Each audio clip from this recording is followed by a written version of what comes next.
Baik Ibu, saya izin mulai ya Bu. Bismillahirrahmanirrahim. Assalamualaikum warahmatullahi wabarakatuh. Selamat pagi teman-teman dan Ibu Mimi.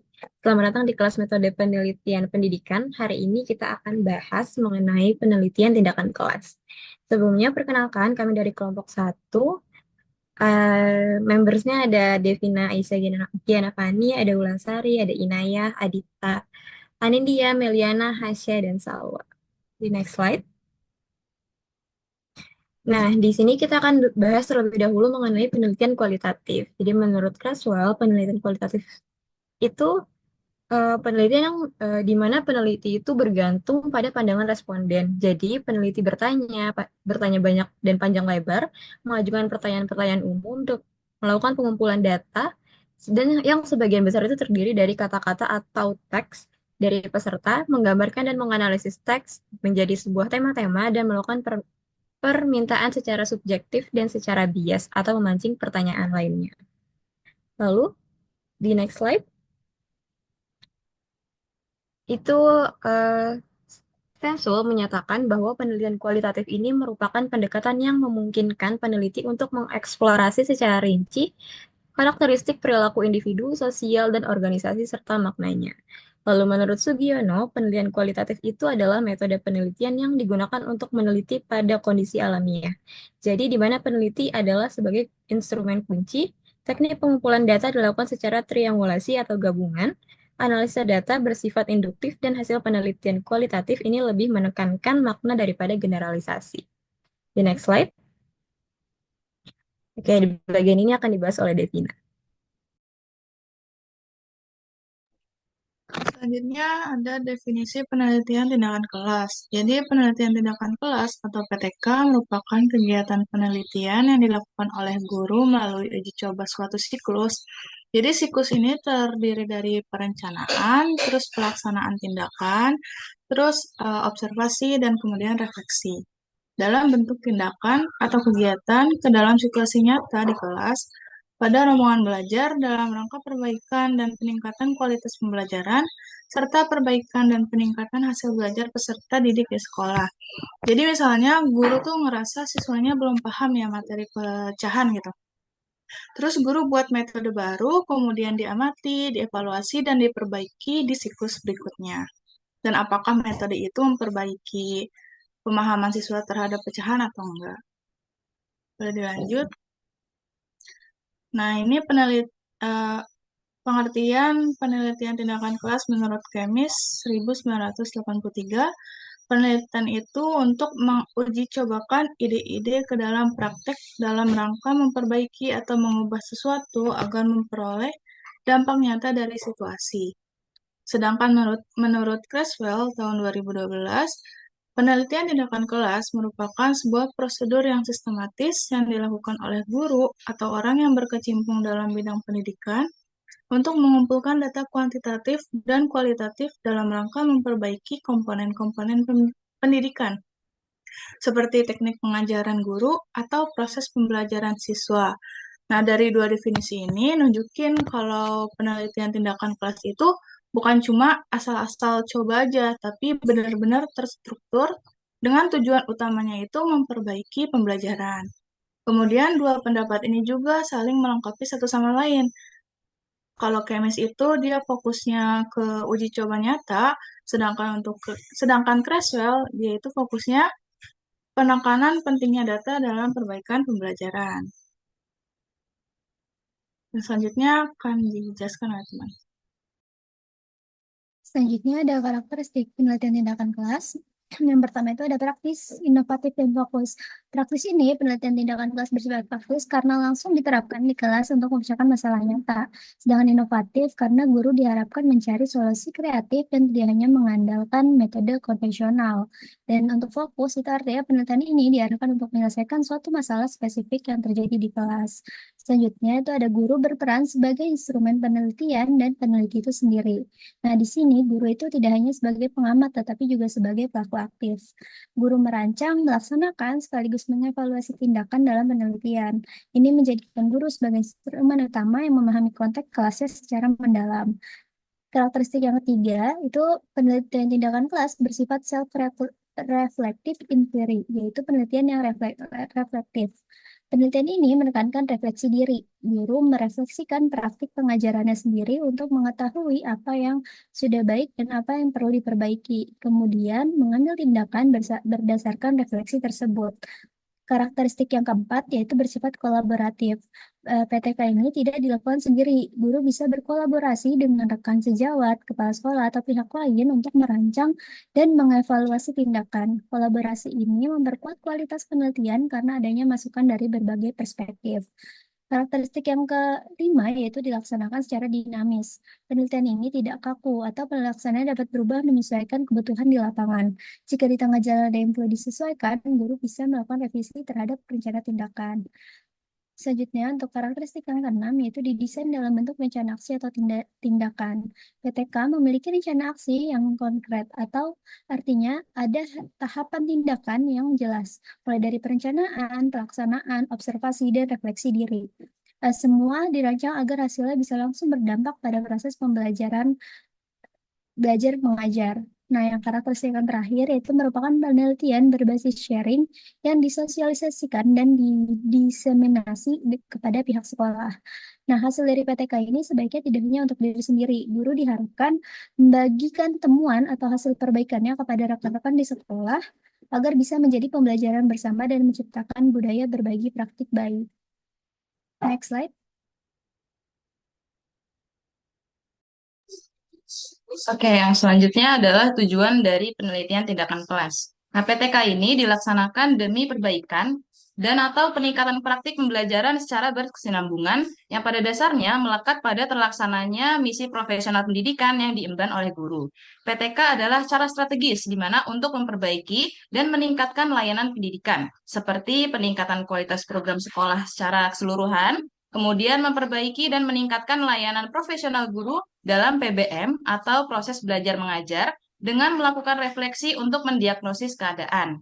Nah, refleksi ini dilakukan dengan ada analisis, kemudian ada sintesis, interpretasi, eksplanasi, kemudian dari refleksi ini akan didapatkan kesimpulan. Nah, setelah itu uji cobakan alternatif tindakan dan evaluasi efektivitasnya. Nah, kemudian di poin kedua ada tujuan penelitian tindakan kelas adalah pengembangan kemampuan dan keterampilan guru untuk menghadapi masalah aktual pembelajaran di kelas ataupun di sekolahnya sendiri. Nah, di poin ketiga, tujuan penyerta dari penelitian tindakan kelas adalah dapat ditumbuhkannya juga budaya meneliti di kalangan guru dan dosen LPTK sebagai pendidik, di mana sumbernya ini dari Depdikbud tahun 1999. Nah, di poin keempat atau poin terakhir ini, selain itu tujuan penelitian tindakan kelas yaitu untuk memperbaiki dan meningkatkan mutu pengajaran melalui teknik-teknik pengajaran yang tepat sesuai dengan masalah dan tingkat perkembangan peserta didik. Nah, PTK ini juga dimaksudkan sebagai salah satu cara untuk memberdayakan guru dan meningkatkan kemampuan guru dalam membuat keputusan yang tepat bagi peserta didik dan kelas yang diajarnya. Nah, selanjutnya akan dijelaskan oleh rekan saya. Baik, selanjutnya ada prosedur penelitian tindakan kelas. Di prosedur ini ada beberapa model, tapi di sini kita ngambil model Kemis dan MC Taggart. Menurut Susilo Chotima dan Sari tahun 2022, model Kemis dan MC Taggart merupakan pengembangan dari konsep dasar yang diperkenalkan oleh model Lewin atau Kurt Lewin dan menyatukan tindakan dengan pengamatan sebagai satu kesatuan karena tidak dapat dipisahkan. Nah, di sebelah sini ada bagannya. Pelaksanaan penelitian tindakan menurut Kimis dan MC Taggart itu terdapat 4 langkah. Yang pertama ada perencanaan atau planning. Yang kedua ada tindakan atau acting. Yang ketiga ada pengamatan atau observing. Yang keempat ada refleksi atau reflecting. Boleh dilanjut.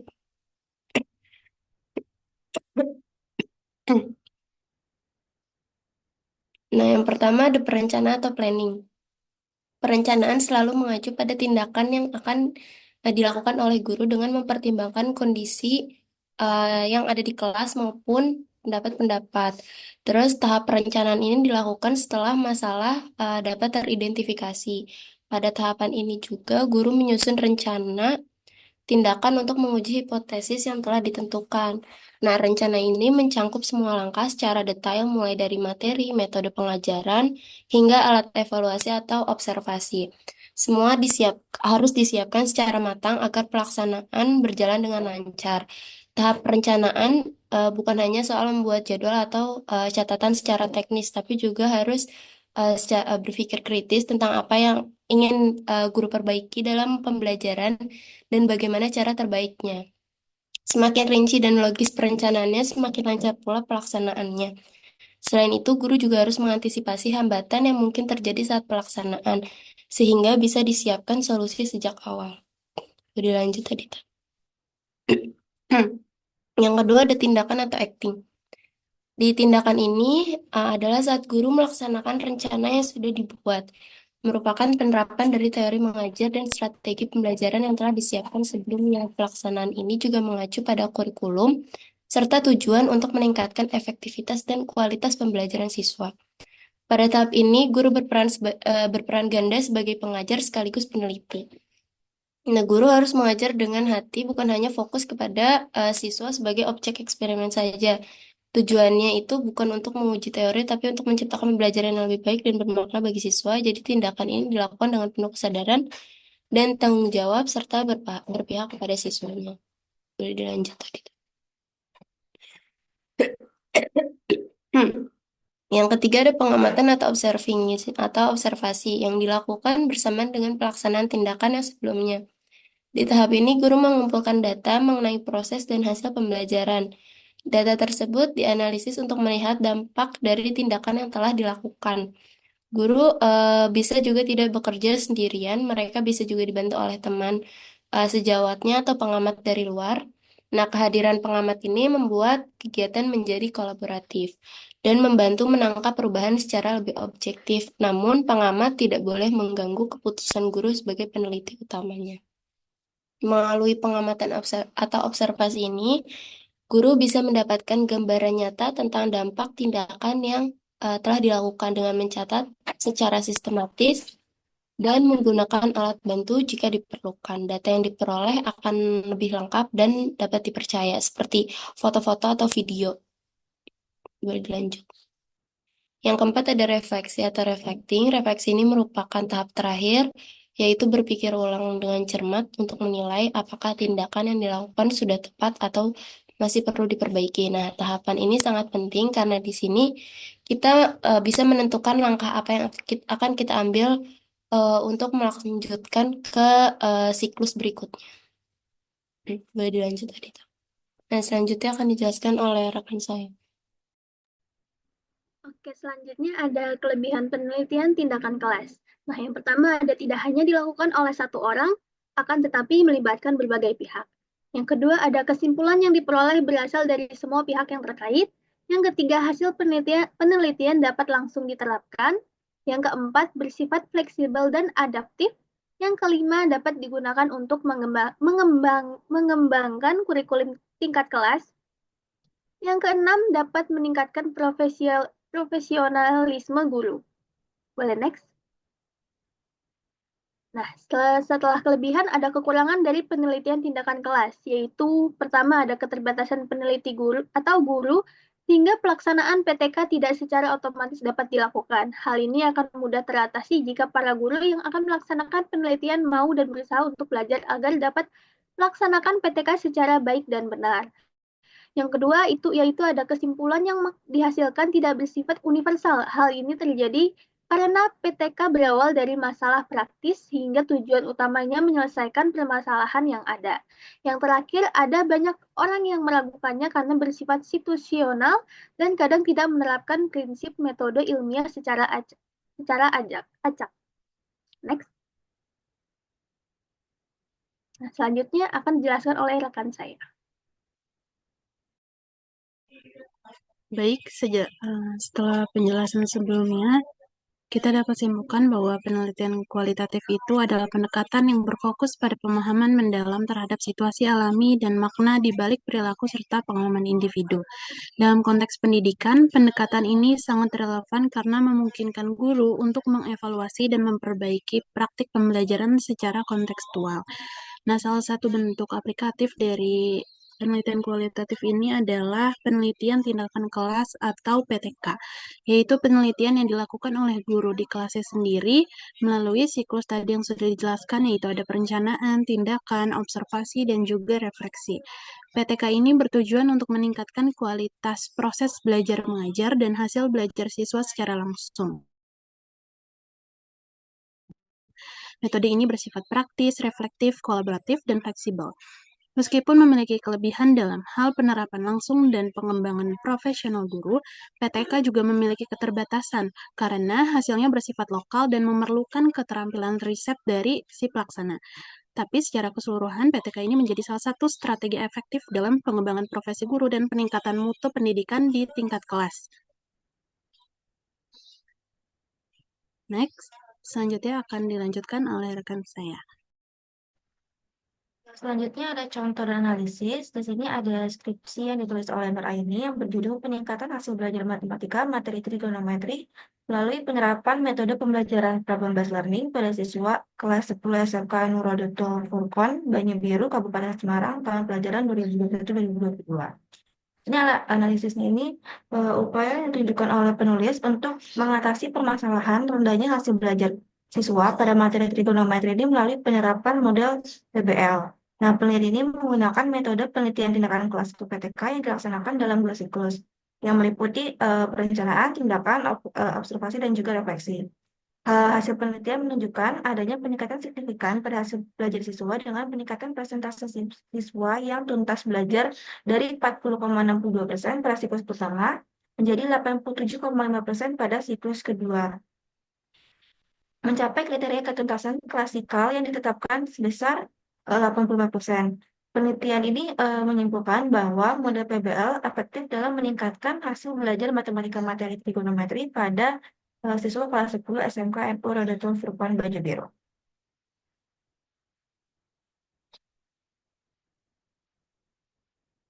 Nah, berikut ada beberapa daftar pustaka yang kelompok kami gunakan.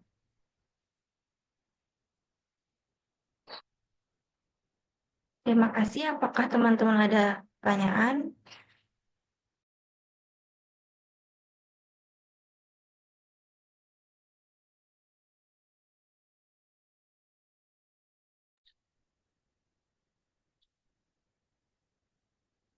Di sini ada bintang, Anita sama Anissa. Boleh bintang dulu, ajukan pertanyaannya. Baik, terima kasih. Terima kasih bagi kelompok yang telah mempresentasikan terkait penelitian tindakan kelas. Jadi, saya ada pertanyaan, kenapa sih guru tuh dianggap sebagai instrumen utama dalam penelitian tindakan kelas? Terima kasih. Bintang, pertanyaannya kami jawab nanti ya. Selanjutnya ada Anita. Baik, terima kasih Anin atas kesempatannya. Saya ingin bertanya kepada teman-teman kelompok 1. Menurut kalian, apa sih perbedaan utama antara penelitian tindakan kelas dengan penelitian eksperimen biasa dalam konteks pendidikan? Terima kasih. Terima kasih Anita. Selanjutnya boleh Anissa. Oke, baik, terima kasih. Anin izin tanya untuk kelompok. Kalau misalnya nih hasil dari PTK itu tidak dapat digeneralisasi, apakah masih penting untuk dilakukan? Oke Anissa, kami izin untuk diskusi dulu ya teman-teman. Dan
Izin jawab pertanyaan Bintang. Tadi kan pertanyaannya itu mengapa guru dianggap sebagai instrumen utama dalam penelitian tindakan kelas. Kenapa guru jadi instrumen utama itu? Karena guru memiliki pemahaman langsung terhadap kondisi kelas dan permasalahan yang terjadi. Nah, di dalam PTK ini, guru itu merancang, melaksanakan, serta merefleksikan tindakan secara aktif, sehingga tidak hanya mengamati, tetapi juga menjadi bagian dari solusi. Makanya kenapa guru itu dianggap sebagai instrumen utama. Apakah cukup jelas, Bintang?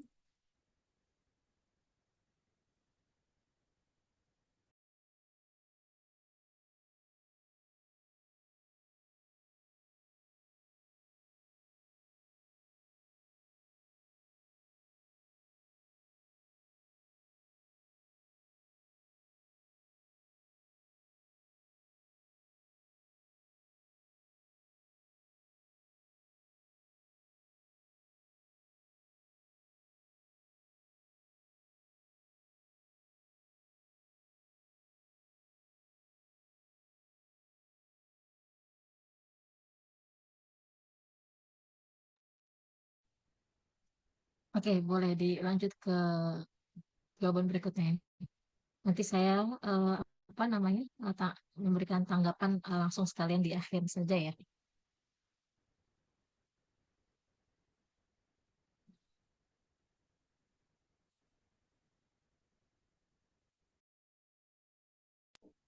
Maaf dong, tadi kurang jelas jawabannya seperti apa. Tadi kayak masih belum selesai menyampaikannya. Jadi pertanyaan dari saya, Jadi tadi kan kamu nanya kayak mengapa guru itu dianggap sebagai instrumen utama dalam penelitian tindakan kelas. Kenapa guru jadi karena guru itu memiliki pemahaman langsung terhadap kondisi kelas sama permasalahan yang terjadi Bintang. Jadi dalam PTK ini guru itu merancang, melaksanakan, serta merefleksikan tindakan secara aktif sehingga tidak hanya mengamati tetapi juga menjadi bagian dari solusi masalahnya sendiri. Itu Bintang. Apakah cukup jelas? jelas. Sudah cukup jelas. Selanjutnya saya izin jawab pertanyaan dari Anita. Eh, untuk perbedaan antara penelitian tindakan kelas dan penelitian eksperimen biasa dalam konteks pendidikan itu, kalau penelitian eksperimen pada umumnya bertujuan untuk menguji hipotesis secara general dan dilakukan di lingkungan yang terkontrol. Sedangkan untuk PTK itu fokus pada pemecahan masalah kontekstual di dalam kelas, bersifat praktis dan langsung diterapkan oleh guru di lingkungan belajar nyata. Dan hasil PTK ini cenderung tidak digeneralisasi, melainkan untuk perbaikan lokal. Apakah cukup menjawab, Anita? Baik, sudah cukup terjawab. Terima kasih, Anin. Ya, Anita. Baik, selanjutnya saya akan menjawab pertanyaan terakhir dari Anissa, yaitu kalau hasil dari PTK itu nggak bisa generalisasi, apakah masih penting untuk dilakukan? Nah, jadi emang benar kalau misalkan hasil PTK itu biasanya nggak bisa langsung dipakai di semua kelas atau sekolah karena tiap kelas itu unik banget. Ada yang karakter siswanya beda, lingkungannya beda, bahkan gaya ngajarnya juga bisa beda. Jadi wajar kalau misalkan hasilnya nggak bisa di-generalisasi. Tapi ini bisa jadi keistimewaan PTK karena dia tuh bukan penelitian yang nyari teori besar atau aturan umum. PTK ini tuh jadinya fokus ke solusi nyata yang langsung bisa dipakai ke kelas kita sendiri. Ibaratnya kayak kalau kita punya masalah di rumah, kita cari cara buat ngatasin itu. Tapi bukan buat ngasih saran ke seluruh dunia, tapi buat rumah kita aja biar lebih nyaman. Kalau ternyata solusinya bisa ngebantu orang lain, ya itu bonusnya gitu. Jadi walaupun hasilnya cuma berlaku buat situasi tertentu, dampaknya bisa langsung terasa dan guru juga jadi lebih ngerti muridnya, lebih reflektif, dan makin berkembang profesionalismenya. Apakah sudah cukup terjawab, Anissa?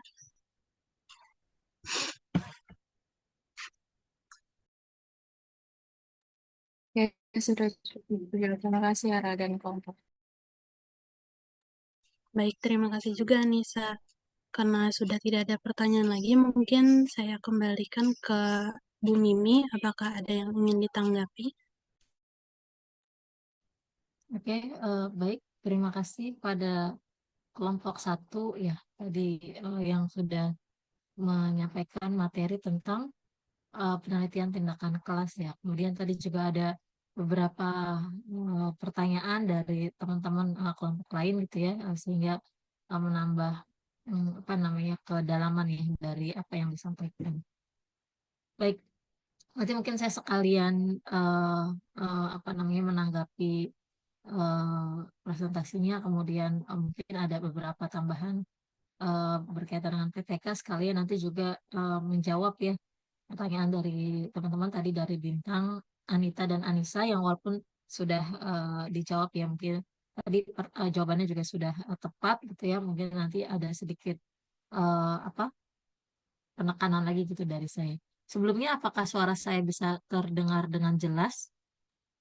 Terdengar Ibu. Terdengar jelas, Ibu. Ya, baik ya.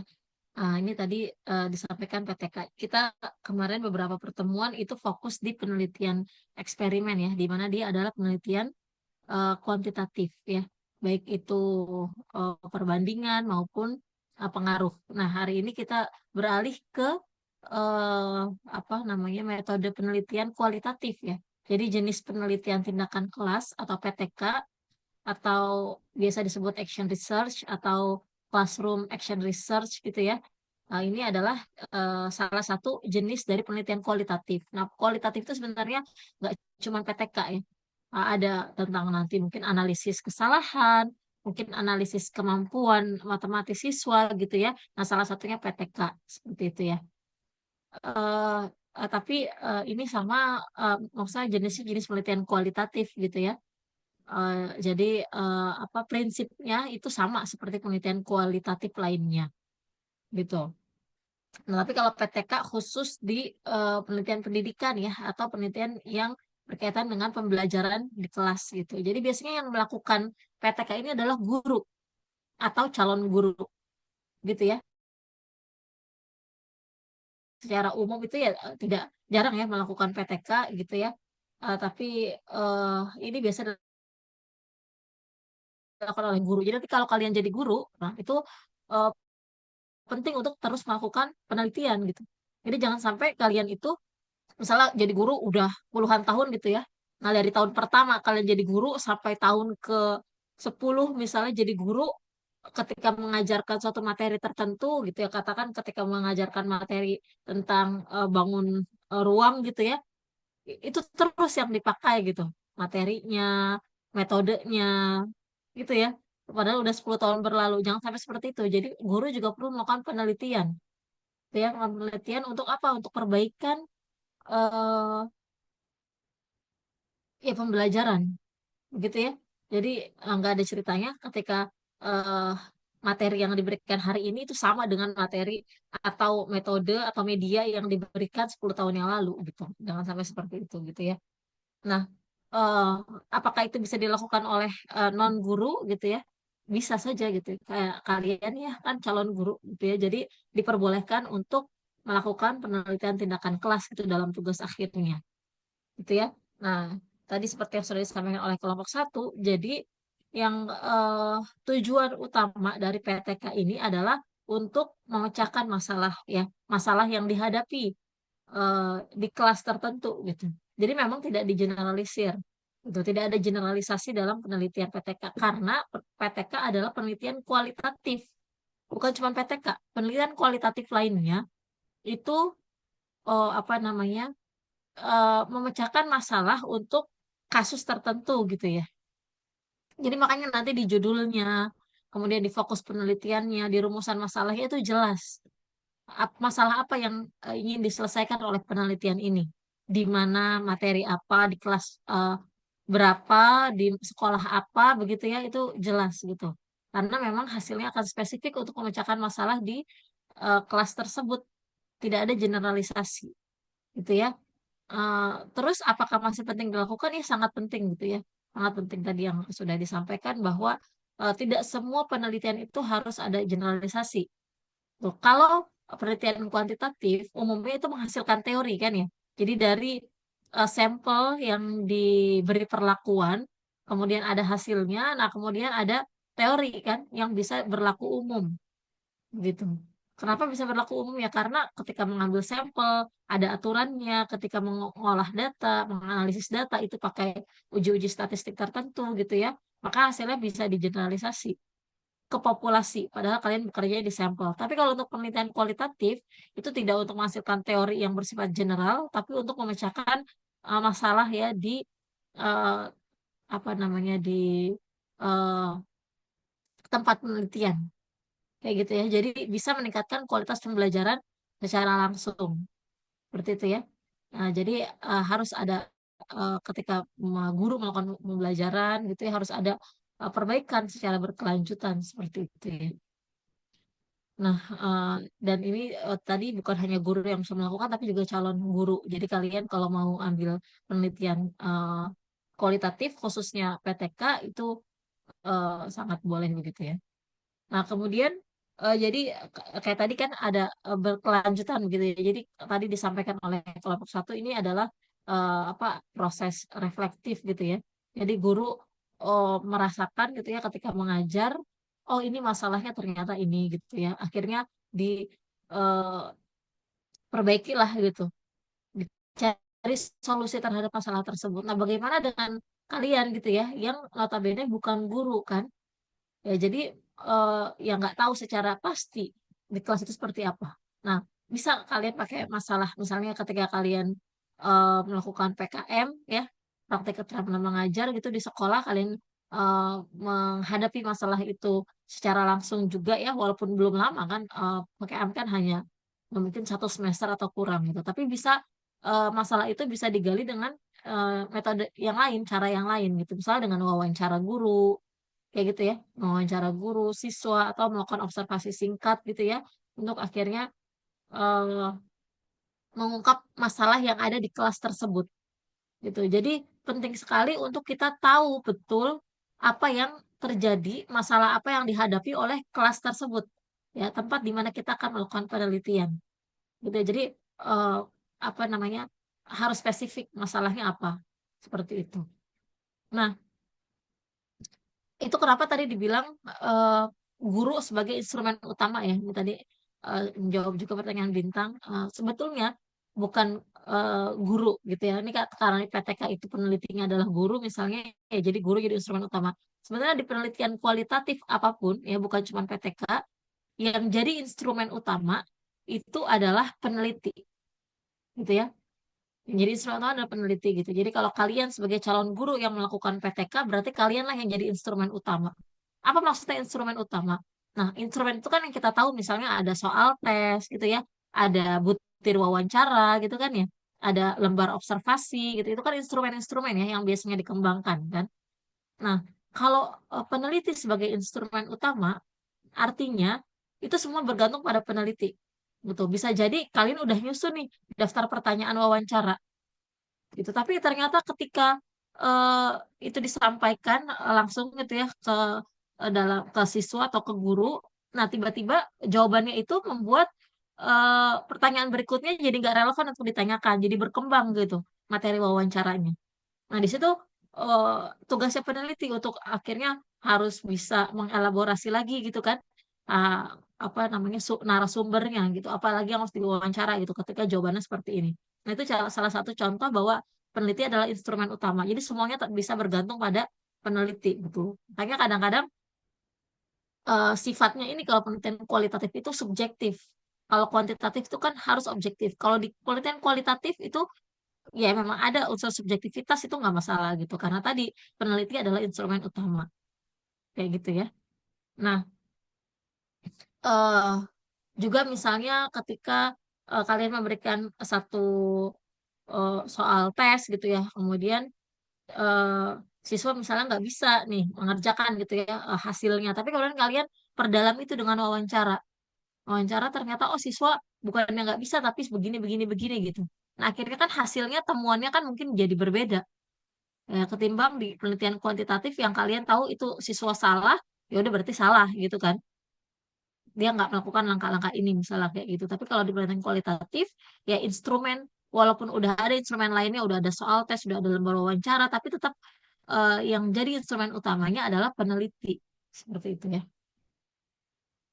Nah, kemudian eh apa namanya? Ya tadi karakteristik PTK itu dia kontekstual ya, sesuai dengan masalah yang dihadapi. Dia juga bersifat reflektif kan, karena apa sih masalah yang dihadapi, kemudian akhirnya itu bentuk refleksi dari guru ya, dari peneliti gitu ya, untuk akhirnya melakukan penelitian untuk memecahkan masalah yang dihadapi. Dan dia itu biasanya bersifat siklis ya, siklikal gitu.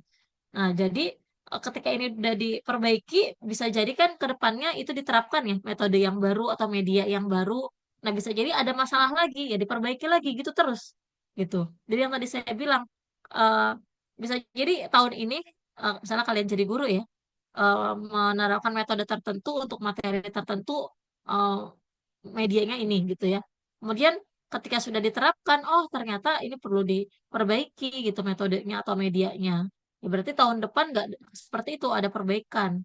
Nah, ternyata ketika udah diperbaiki, ada lagi masalahnya terus itu dilakukan perbaikan-perbaikan secara berkelanjutan. Kayak gitu ya.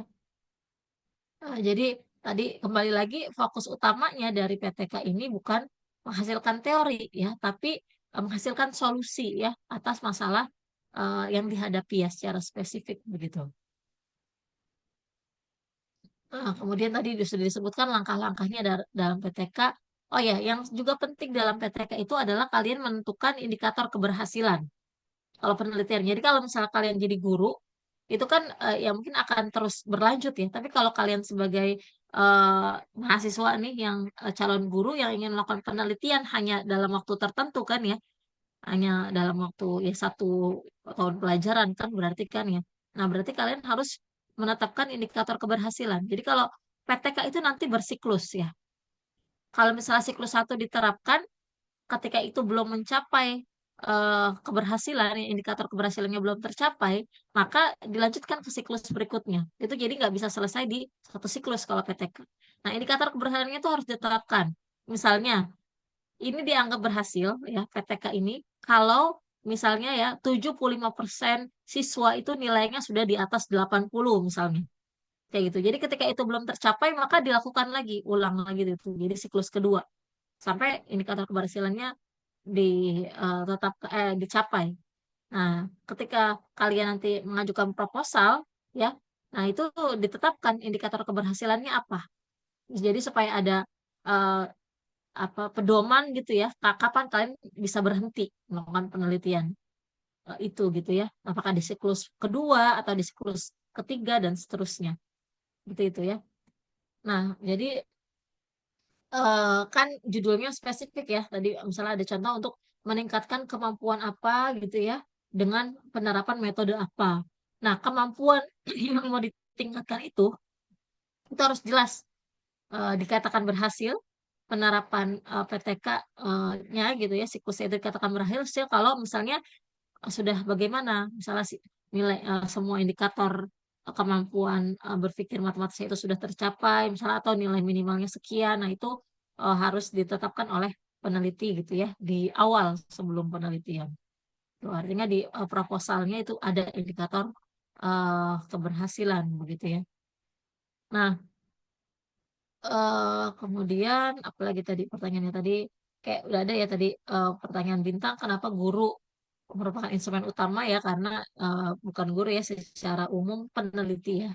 Kalau di kualitatif memang instrumen utama tadi saya sudah jelaskan. Kemudian tadi Anita bertanya perbedaan antara PTK dengan eksperimen dalam konteks pendidikan ya tadi ya. Kalau eksperimen itu menghasilkan teori yang bisa digeneralisasi ya, sedangkan PTK itu memberikan menghasilkan solusi ya yang eh, spesifik begitu ya untuk memecahkan masalah yang sudah diidentifikasi sebelumnya gitu ya. Jadi ya berlaku untuk kelas tersebut. Nah ini berkaitan sama pertanyaan Anissa. Kalau gitu kalau nggak ada generalisasi, apakah masih penting PTK ini dilakukan ya? Penting ya, karena tujuan penelitian itu ya bukan hanya sekedar untuk menghasilkan teori ya. Itu ada ada ininya ya, ada istilahnya itu ada peran ya dari penelitian kuantitatif itu untuk menghasilkan teori untuk generalisasi gitu ya. Tapi kalau penelitian kualitatif ya memang eh, perannya ya untuk menghasilkan solusi yang nyata gitu secara spesifik seperti itu. Dan dua-duanya ini penting ya untuk dilakukan. Makanya di prodi kita itu ya kalian bebas ya untuk menentukan mau penelitian yang kuantitatif atau kualitatif atau nanti ada penelitian pengembangan misalnya atau desain research. Nah itu eh, ketika ini kita semua diberikan ya nanti ketika kuliah medlit semuanya diberikan jenis-jenis metode penelitian, jenis-jenis penelitian. Nah nanti kalian bisa menentukan kira-kira arah kalian itu penelitiannya kemana gitu ya. Seperti itu. eh Apalagi ya kira-kira yang perlu disampaikan. eh oh ya, tentang instrumen dan data ya yang dikumpulkan dalam penelitian kualitatif ini atau penelitian tindakan kelas secara lebih khusus itu yang pasti data kualitatif ya. Jadi berupa hasil observasi gitu ya. Jadi nanti ada rekaman video pembelajaran atau ada catatan lapangan selama pembelajaran itu apa yang terjadi itu yang menjadi data eh, kualitatifnya gitu. Tapi apakah semuanya harus data kualitatif? Enggak juga gitu ya. Tetap walaupun ini penelitian kualitatif, ada data-data kuantitatifnya kan. Misalnya kayak nilai hasil tesnya itu kan data kuantitatif, begitu ya. Nah, tapi data kuantitatif itu tidak diolah, tidak dianalisis secara statistik begitu. Jadi nggak perlu ada uji T di data tersebut ya. Ya palingan hanya uji statistik deskriptif aja. Kayak misalnya rata-ratanya gitu ya. Atau ya itu ya rata-rata ukuran pemusatan data lah kalau di statistika itu. Tuh, jadi rata-ratanya misalnya atau nilai terendah, nilai tertingginya misalnya di kelas tersebut dan seterusnya gitu. Jadi dia tidak diolah secara statistik, tidak dikenakan uji statistik gitu ya, karena ya uji statistik tadi gunanya untuk generalisasi kan ya. Untuk apa? Kita bekerja pada sampel tapi hasilnya itu kesimpulannya untuk populasi. Tidak seperti itu ya di penilaian kualitatif. Namun tetap ada data kuantitatifnya kan. Karena kita perlu tahu nilai mereka berapa rata-ratanya misalnya itu tetap dikumpulkan itu data-data tersebut dikumpulkan diolah dan dianalisis seperti itu ya. Kalau data kualitatifnya banyak ya hasil observasi, hasil wawancara seperti itu ya. Itu adalah data-data kualitatif yang diperoleh selama penelitian tindakan kelas gitu. Oke, kemudian tadi juga disampaikan ya kelebihan dan kekurangan atau kelebihan dan kelemahan dari penelitian kualitatif atau khususnya penelitian tindakan kelas itu ya. Tapi kembali lagi sebenarnya itu ya bukan kekurangan yang gimana-gimana ya, tapi ya karakteristik ya dari masing-masing penelitian. Kemarin kuantitatif juga kan demikian ya. Nah, gitu ya. Artinya kalau di PTK misalnya dia tidak bisa digeneralisasi gitu ya. Itu misalnya bisa dipandang sebagai kekurangan ya, tapi kalau tujuannya memang untuk menggeneralisasi ya itu kan bukan masalah seperti itu ya. Jadi kita kembali lagi ke tujuan kita gitu. Ketika mau meneliti mau apa sih? Mau melakukan generalisasi kah atau untuk jadi apa? Memecahkan masalah yang spesifik gitu ya sifatnya untuk apa? Subjek penelitian yang tertentu gitu. Seperti itu. Nah, kalau di penelitian-penelitian eh, selain PTK ya, penelitian kualitatif yang selain PTK, misalnya analisis kesalahan, analisis kemampuan eh, tertentu gitu ya dari siswa gitu ya, itu juga sama, kurang lebih sama gitu ya. Nah, tapi tentu ya rumusan masalahnya berbeda. Kalau di misalnya analisis kesalahan gitu ya, kita mau menganalisis kesalahan siswa misalnya dalam mengerjakan soal cerita begitu ya. Nah, kita kategorikan kesalahannya berdasarkan analisis apa? Kan ada banyak ya, ada analisis kesalahan human ya, ada human error analysis, ada tipe kesalahan apa gitu ya, atau kita analisis kesalahannya berdasarkan tipe eh, apa level Van Hill gitu ya, seperti itu gitu. Jadi eh, kalau kualitatif ini lebih fleksibel ya, lebih fleksibel, lebih luas gitu ya. Peneliti untuk melakukan eh, analisisnya lebih luas gitu. Karena tadi kembali lagi instrumen utama pada penelitian kualitatif adalah peneliti. Seperti itu. Jadi ya tergantung peneliti mau mengungkap apa, mau menemukan apa gitu ya dalam penelitiannya. Seperti itu. Jadi lebih luas walaupun tetap ada ya eh, pakem-pakem yang harus apa dipenuhi gitu. Nanti coba sambil lihat-lihat lagi apa sistematika proposal ini ya atau panduan ya buku pedoman atau buku panduan penulisan skripsi.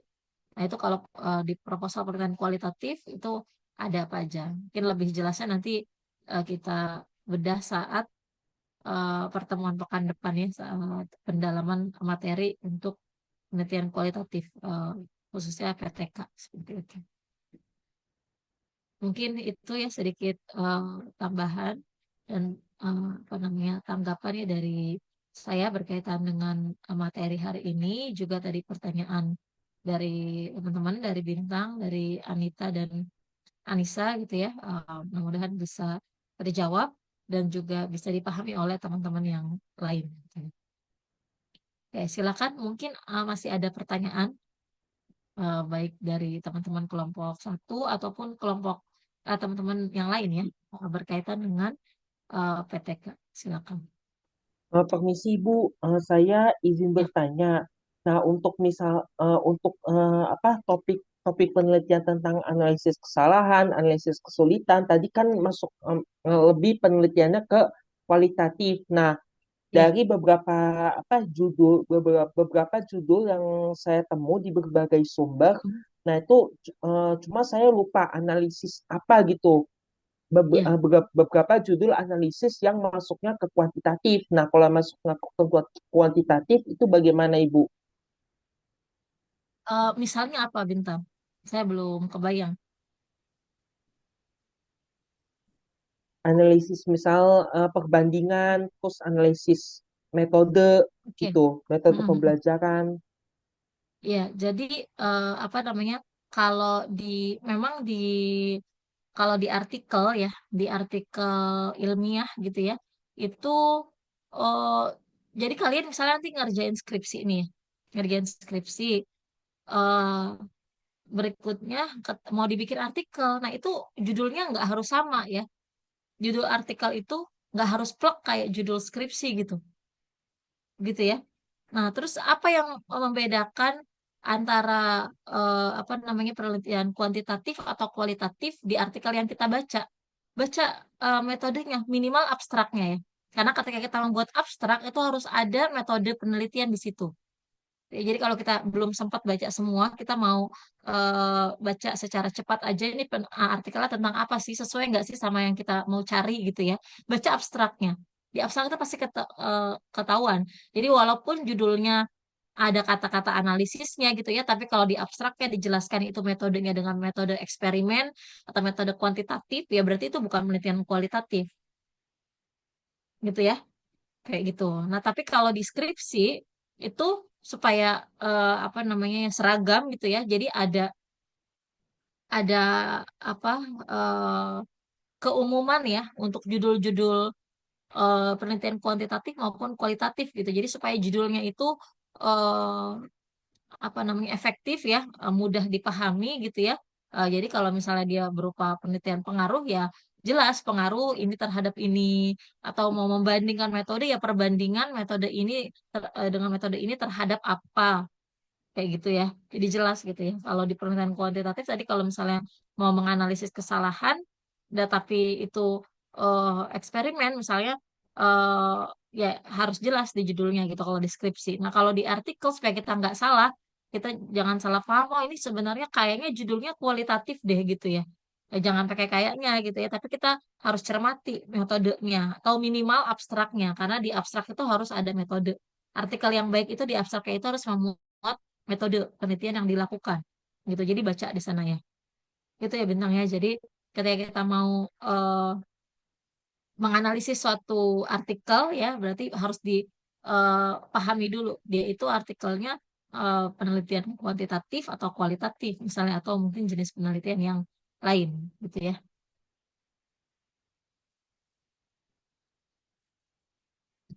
Baik Oke, Ibu. ada lagi? Silakan.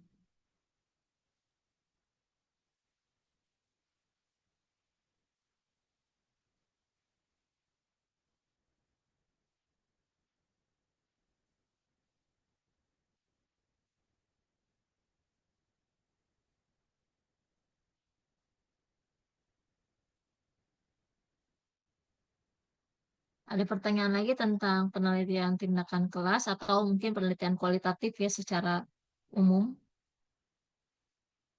Gitu. Eh, saya lihat sekarang udah agak jarang ya yang meneliti PTK itu padahal ya ini cukup baik gitu ya. Karena mungkin dulu itu masih banyak ya yang meneliti PTK gitu karena taunya kalau kualitatif itu PTK aja. Padahal kualitatif itu nggak cuma PTK gitu. Jadi sekarang penelitiannya jadi lebih beragam gitu ya. Eh, apa namanya? Penelitian kualitatifnya itu nggak cuma PTK gitu ya. Misalnya ada desain research, ada tentang analisis kesalahan atau analisis kemampuan gitu ya. Nah itu jadi memperkaya jenis-jenis penelitian ya yang dilakukan oleh mahasiswa prodi pendidikan matematika gitu ya. PTK juga masih banyak juga sih PTK gitu ya yang eh, apa meneliti yang melakukan penelitian tindakan kelas gitu, gitu ya.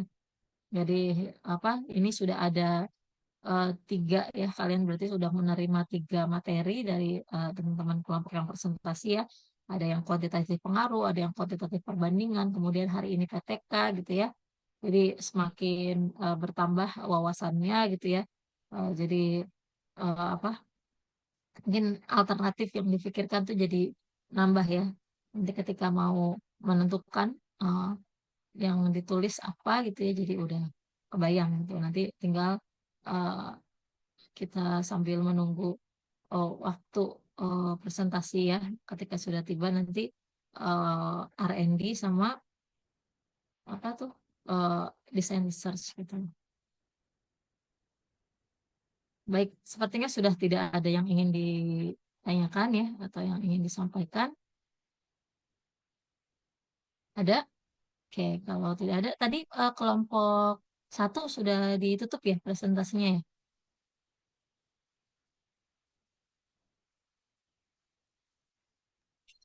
Belum Ibu, baru saya Oh, serahkan oke baik, ke Ibu. saya kembalikan lagi.